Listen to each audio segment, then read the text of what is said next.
un village, minuit sonne, un forgeron frappe le fer. Radio Libre en Périgord, lundi 11h30. En direct, la chronique des libres penseurs de Dordogne, groupe Fred Zeller, présentée par Jean-Louis. C'est pour la paix, dit-il, que je travaille, loin des canons. Auditrices, auditeurs, amis, citoyens, camarades, bonjour. Lundi 3 août 2026. Chronique du groupe Fred Zeller aujourd'hui, dans laquelle nous allons revenir sur un sujet que nous avons déjà plusieurs fois abordé, l'antiracisme et l'antisémitisme. Et je voudrais vous lire une enquête qui a été publiée sur Mediapart. Antisémitisme, le gouvernement généralise discrètement une définition controversée. La proposition de loi Yadan a été rejetée en partie à cause d'une définition qui tend à mélanger antisémitisme et critique d'Israël.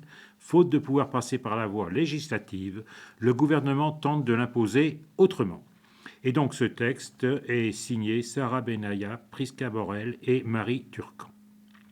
Et il a été publié sur Mediapart le 2 août, donc c'est tout récent. Aurore Berger l'affirme. Son projet de loi sera adopté avant la fin de l'année 2026. La ministre chargée de la lutte contre les discriminations ne prend pas de grands risques. Le nouveau texte, citation, de cohésion républicaine par la lutte contre le racisme et l'antisémitisme, rendu public le 9 juillet, ne contient absolument aucun point urticant. Déposé pour couper court au fiasco de la proposition de loi de la députée macroniste Caroline Yadan sur les formes renouvelées de l'antisémitisme, il ne reprend aucune de ces mesures. Mais si la voie législative est bouchée sur ces points, en coulisses, le gouvernement s'active par d'autres chemins. Selon nos informations, le secrétariat d'État chargé de la lutte contre les discriminations a ainsi voulu glisser une définition controversée de l'antisémitisme dans le nouveau plan national 2026-2029 contre le racisme, l'antisémitisme et les discriminations, surnommé Prado.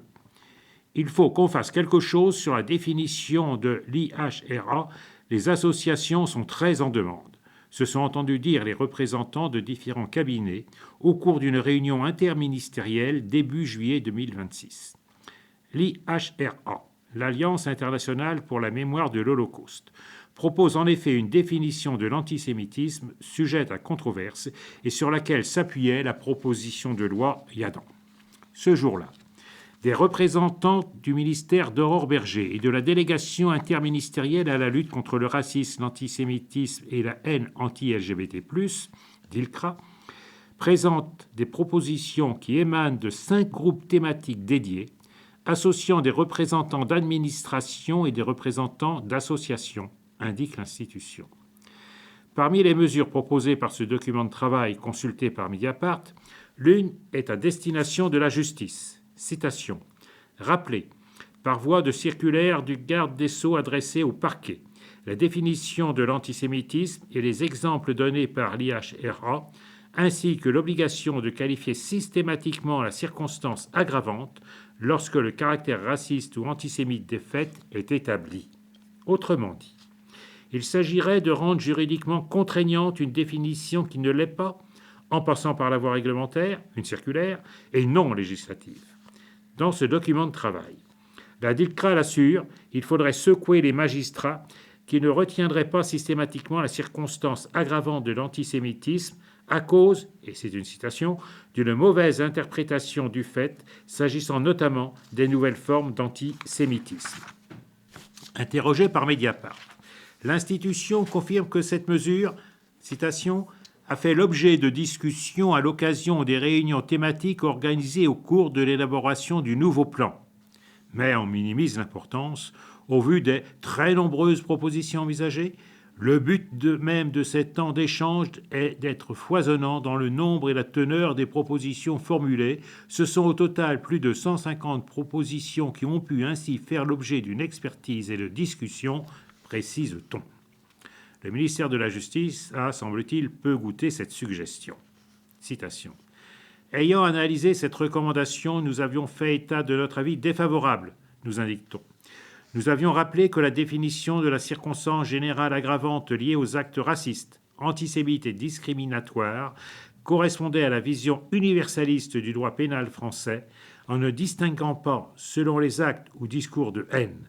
Nous estimons par ailleurs à la relecture qu'une telle définition conduirait à porter atteinte au principe d'indépendance de l'autorité judiciaire, en ce qu'elle reviendrait à contraindre ou à minima orienter le travail de qualification opéré par les magistrats du parquet et à restreindre leur appréciation à la lumière de cette définition. Fin de citation. La définition stricto sensu de l'antisémitisme de l'IHRA n'est dénoncée par personne. Elle énonce factuellement que, citation, « L'antisémitisme est une certaine perception des Juifs qui peut se manifester par une haine à leur égard. Les manifestations rhétoriques et physiques de l'antisémitisme visent des individus juifs et non et ou leurs biens, des institutions communautaires et des lieux de culte. » Fin de citation. Le litige porte sur les exemples accolés, dont certains ont pris une portée nouvelle après les attaques sanglantes du 7 octobre 2023 et la guerre génocidaire menée par Israël en représailles, sont considérés comme de l'antisémitisme selon l'IHRA. Citation. Le traitement inégalitaire de l'État d'Israël à qui l'on demande d'adopter des comportements qui ne sont ni attendus ni exigés de tout autre État démocratique. Fin de citation. Ou encore le fait, autre citation, d'affirmer que l'existence de l'État d'Israël est le fruit d'une entreprise raciste. Fin de citation.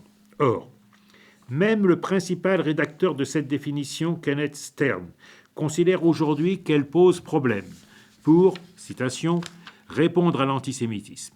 Au-delà, et on continue une citation, au-delà des questions juridiques et de liberté d'expression et de retour de flamme inévitable liés à la création de martyrs de la liberté d'expression, le fait d'utiliser comme moyen d'aborder l'antisémitisme limite notre capacité à lutter efficacement contre ce fléau, a-t-il déclaré devant le Sénat américain en mars 2025. Donc je rappelle qu'il s'agit de Kenneth Stern, qui est le principal rédacteur de la définition de l'antisémitisme selon l'IHRA.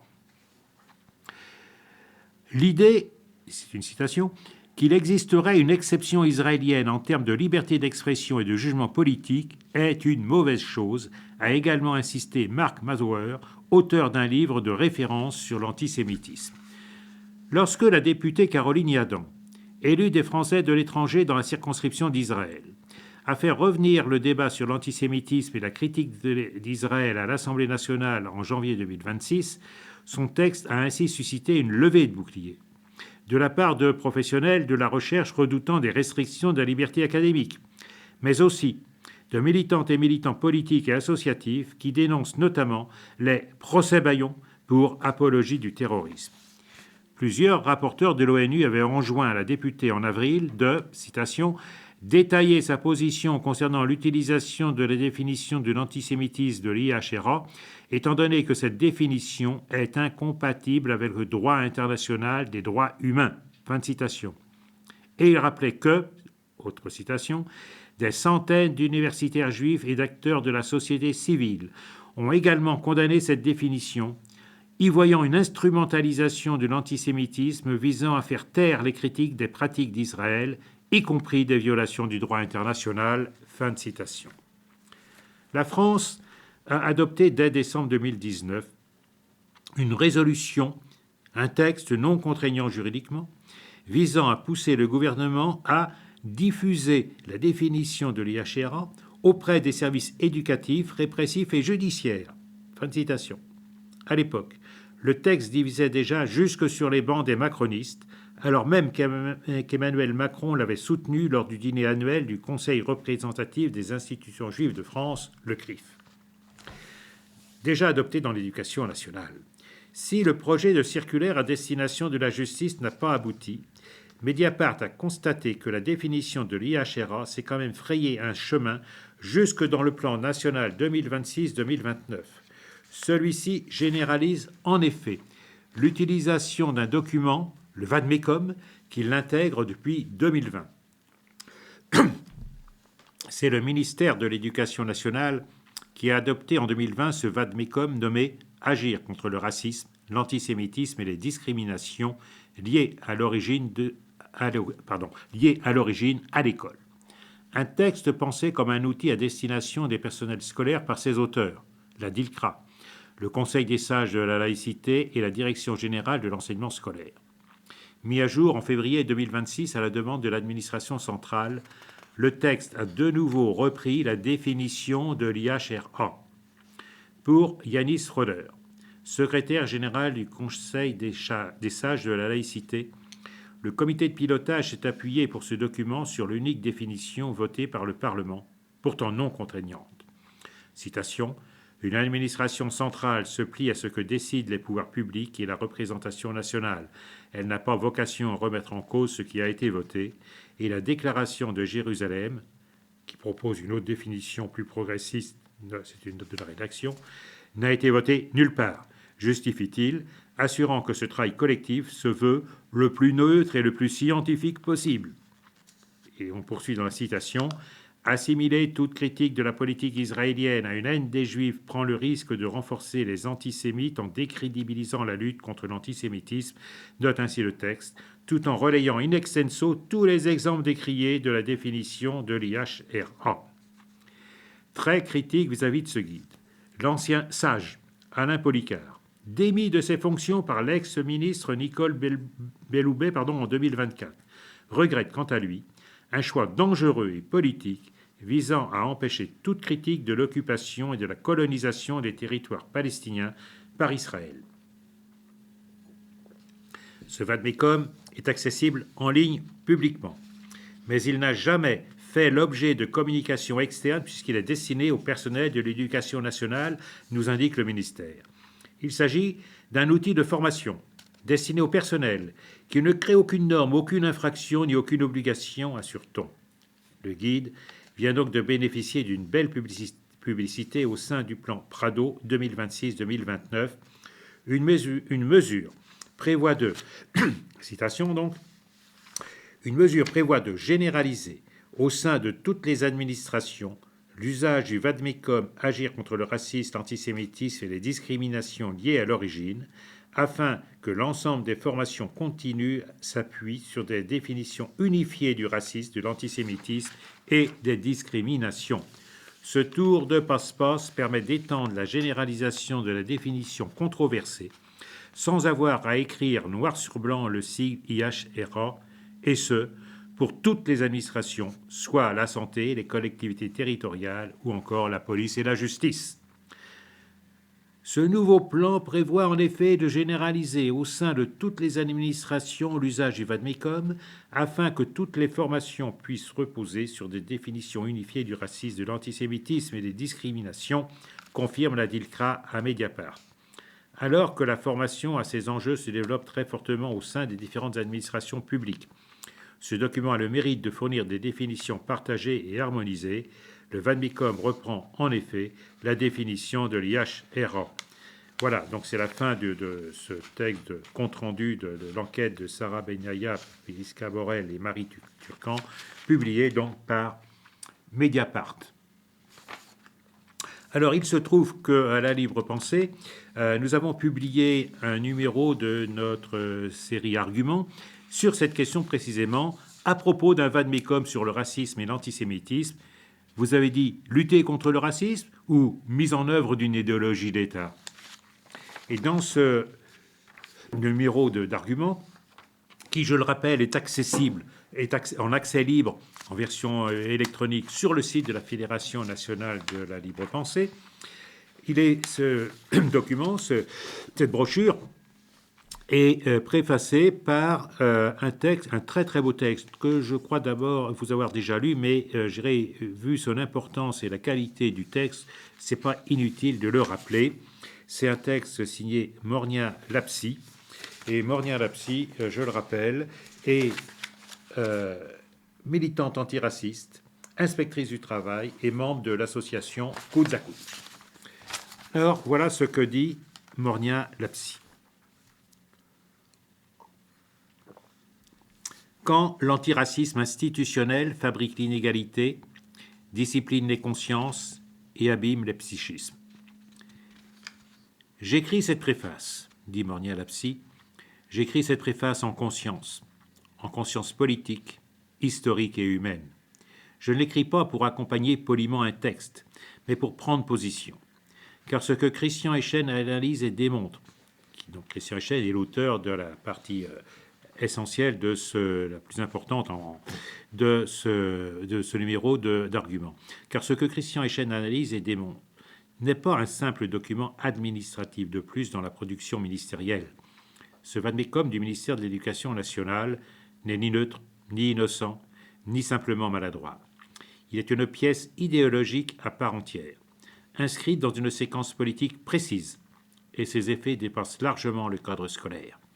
Ils atteignent les corps, les esprits, les psychismes, en particulier ceux qui sont déjà les plus fragilisés par l'ordre social. Ce texte s'inscrit dans une époque marquée par la montée de la réaction, par la banalisation de l'autoritarisme, par la transformation de la contrainte en langage pédagogique. Il prétend lutter contre le racisme, mais en organise en réalité la reconfiguration. Il parle d'égalité tout en enseignant l'acceptation de l'inégalité. Il adopte les formes de la prévention et de la morale républicaine pour imposer une normalisation idéologique. Il ne vise pas à émanciper, mais à contenir. L'école n'est pas ici pensée comme un lieu d'émancipation, mais comme un espace stratégique.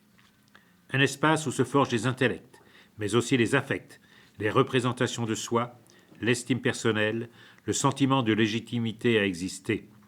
Un espace où l'on apprend très tôt ce qui peut être dit et ce qui doit rester tu, ce qui est digne d'être dénoncé et ce qui doit être relativisé, intériorisé, supporté. Ce vade-mecum prépare les esprits à un monde où chacun est sommé de rester à sa place, où les rapports de domination ne disparaissent pas, mais deviennent indicibles. On y apprend à classer les racismes, à les compartimenter, à les hiérarchiser.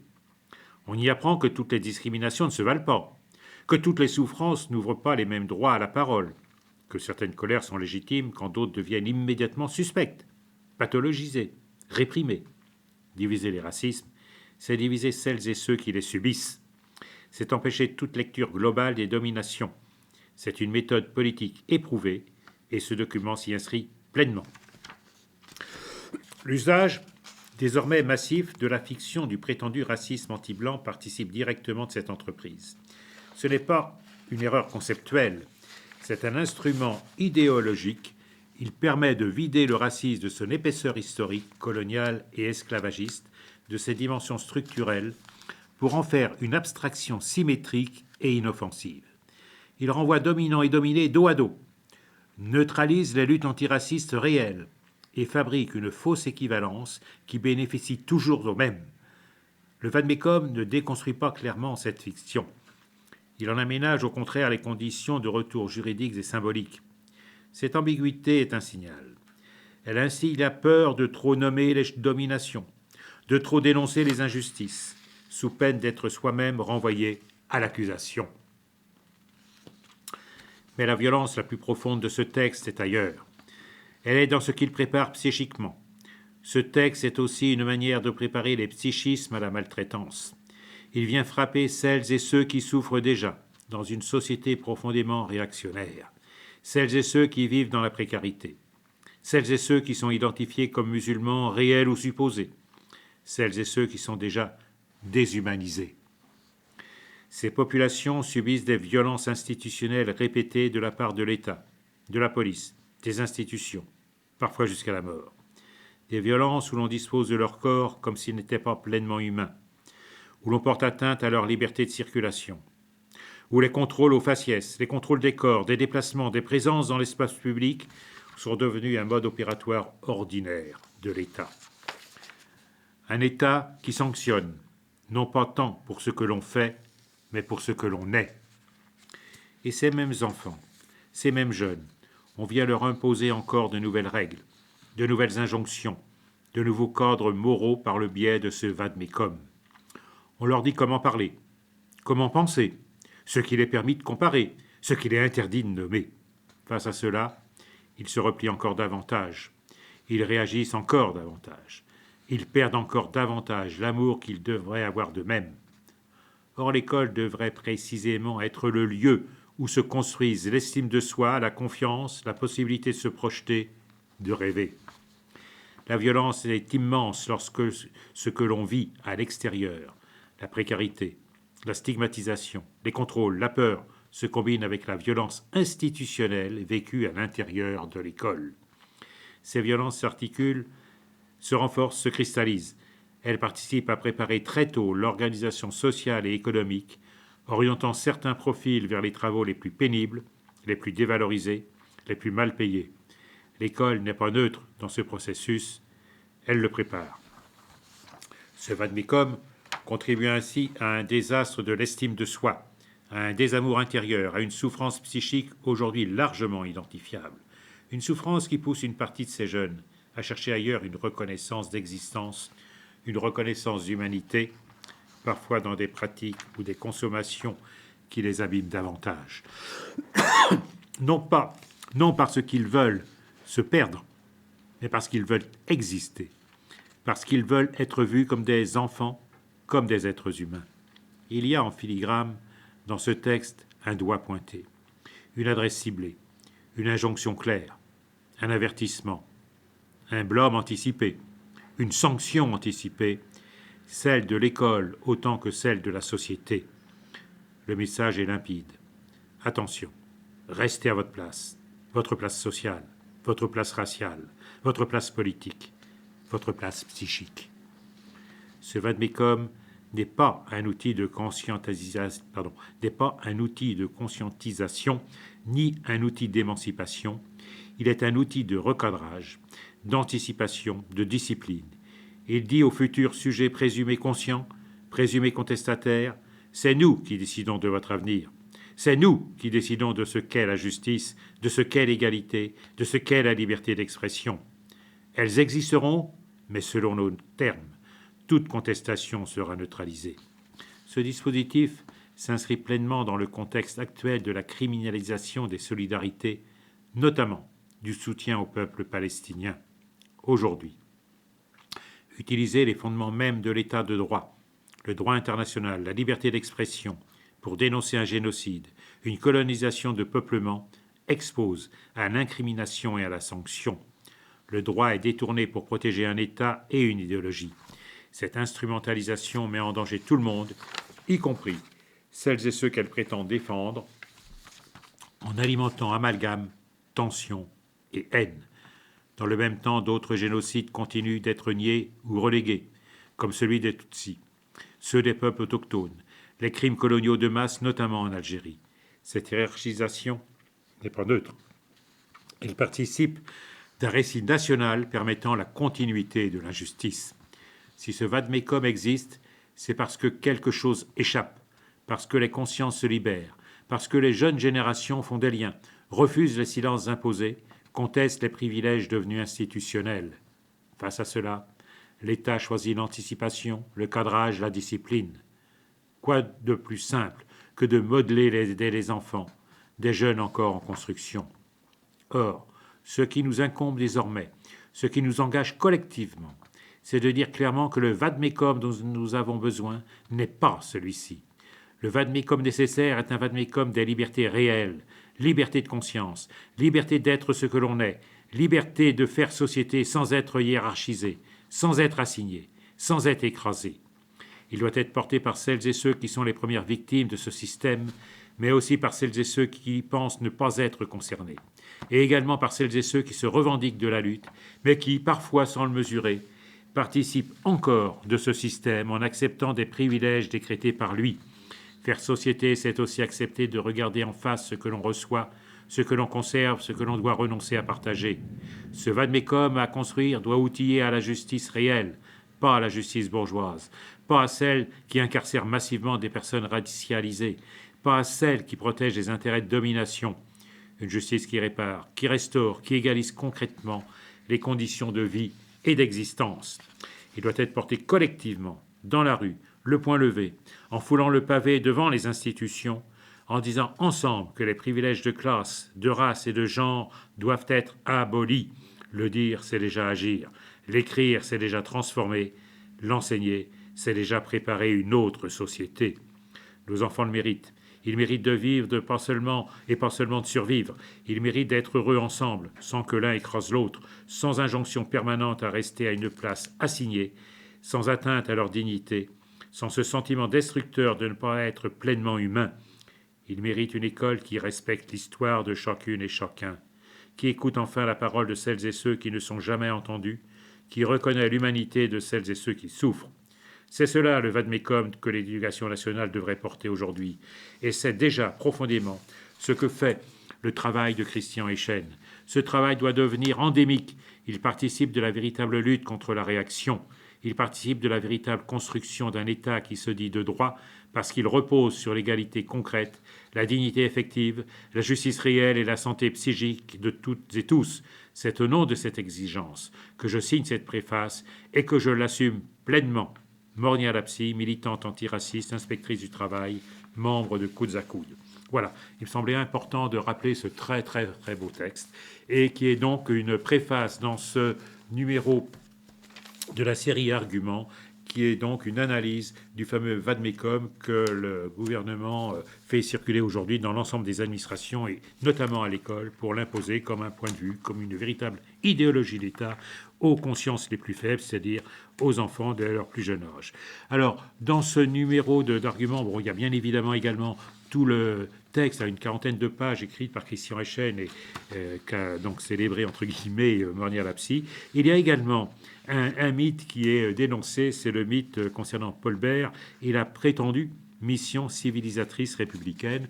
Je vous en ferai part dans une prochaine émission parce que là aussi, quand on voit le nombre d'établissements scolaires dénommés Paul Bert, quand on vous fera part de ces lignes, ça pose un certain nombre de questions.